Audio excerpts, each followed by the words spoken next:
Peace and blessings, everyone. It's me, Dr. Sabrina, and welcome back to Soul Speak Conversations for Your Healing Journey. Just a little short opportunity for me to answer the questions that you send from your heart, for me to take them into my heart, to mix them up with my many, many years as a therapist, as a writer, as a peace builder, as a mother, as a daughter, as a friend, as a fellow traveler on this journey called life.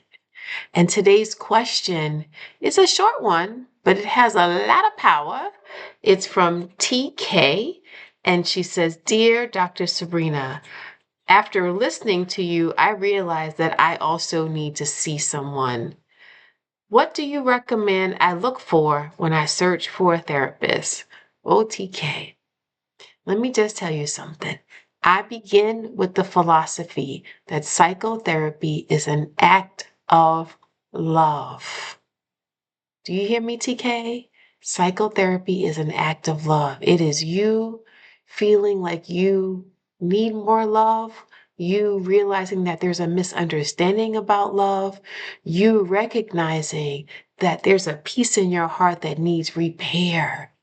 That is the underlying reason why almost all of us seek the guidance of a therapist. So the first thing you want to do, TK, is when you're shopping for a therapist, you heard me say shopping, when you're shopping for a therapist, find out what their philosophy is around psychotherapy. If they give you a response that's all in their head and you want someone that's all in their heart, you can keep shopping. That is the most important thing for you to understand, that your therapist is also in business. Your doctor is also in business, and you can pick and choose who's going to work for you.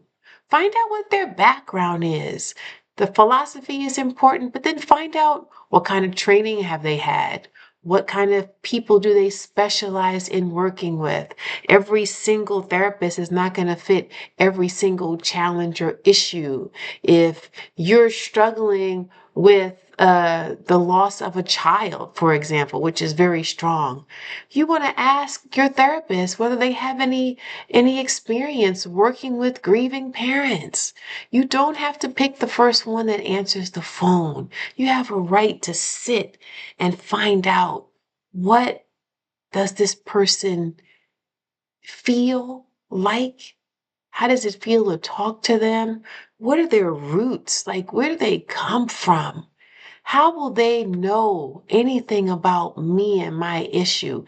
Go ahead, TK, ask the seriously deep questions. You're talking about giving someone access to your heart. Yes, therapists have access to your heart, but we don't cut, but we do feel around and help you elevate it to another station. So you want to make sure that this person feels trustworthy before you open that door. You want to make sure that they have an understanding of themselves while they're striving to deepen their understanding of you.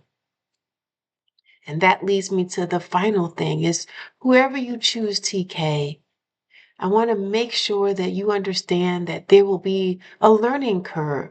So trust the process once you land on a person. And always remember that there are two humans coming together. You are the human in need, and you are seeking the guidance of this other human who may be ahead of you, but is still a human. So if they make a misstep, a false start, a mistake, be willing to sit with them, and together, the two of you come up with a solution for redirection and an opportunity for you and that person to continue to heal and fall back in love. That is such an important question. I hope that it was helpful. And I really hope that you don't give up in your search for your right, perfect guide that is looking for you just as heartily as you are seeking them. Thank you so much. And I hope it's helpful for everyone. Keep asking questions. Follow the link in the bottom.